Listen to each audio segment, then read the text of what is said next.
My name is Robert Carranza, and we're at EastWest Studio, Studio 2, one of the best studios in the world, and you're watching Burl TV.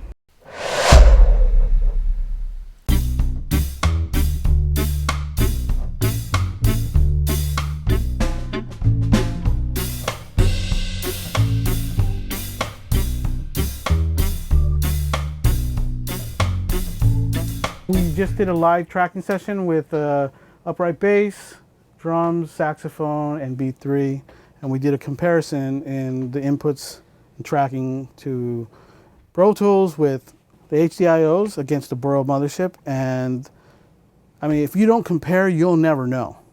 That's the problem with most people who are making records these days. They settle for what they've been told is great instead of actually truly listening and hearing what the differences are. And today we did that comparison, and it was so stunningly obvious that there was nobody in the room that didn't feel the same way. There's people that even didn't know we were going between the two takes, and just instantly going, whoa, what's the difference? You know, what happened there? And that's bar none. You know, I question what people can hear too at times. You know, we sit here in the studio and we overanalyze stuff, and sometimes you can create something that's not really there. But with the Burl against the HDIO, there's no comparison. It's bar none one of the most important pieces of the puzzle. It's kind of like driving with a haze over your car, you know. Not then necessarily, you can see the road ahead of you, you can see the lights, but you really don't have anything in focus. And that's what the Burl does now. It brings everything straight into focus. I mean, if I don't have to use an EQ, my life is good.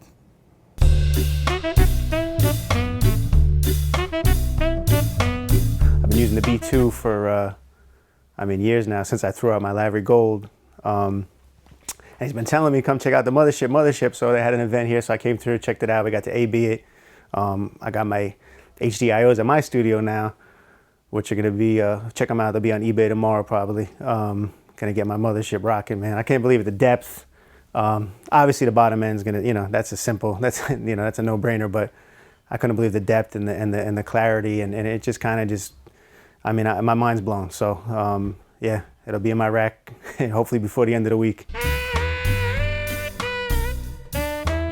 Hello, my name is Mugi Canazio. I am a record producer, engineer, musician. I had the privilege actually to work a couple weeks ago for a few days, and it gave me that great feeling of, I was amazed with the quality, mainly because of the musical imprint that I heard from the Mothership. It was truly a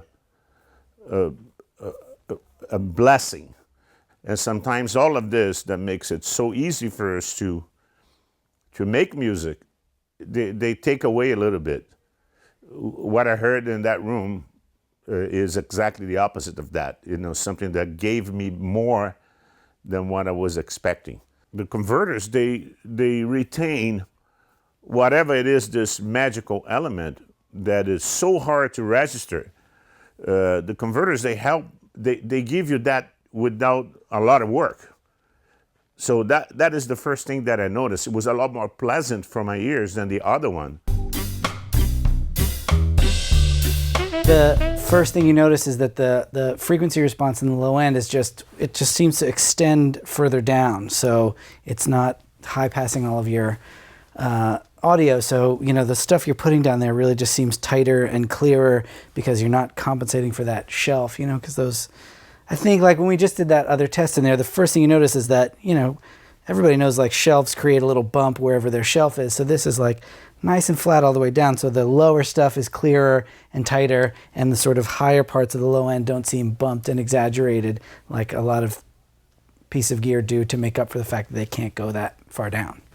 You know, it just seems to really like be a nice wide flat frequency response that sounds really good. I went ahead and listened to the A/B comparisons versus the Avid HDIO, and immediately noticed the clarity in the low end, almost like a boost, but not really a boost. Just it came to life. And after listening further, you hear it's a noticeable clarity in the top. The hi-hats just stood much more solid in the mix. You heard them when they A-B'd back to the HDIO, everything kind of sat down a little bit. Then it went back to the Mothership and just forward here in front of you. It's just a much more pleasant sound. One thing that really jumped out at me this time was the all the reverb tails. I mean, there isn't, you know, a reverb plug-in or anything, but the natural sound of the room, like the tail of the snare, and even just the little sort of halo around like the hi-hat, that's really clear and consistent. You get a sense of the space more than with the Avid conversion, which sounds fine, but it doesn't have that sort of, it's got this life, like the Burl conversion just have this life to it.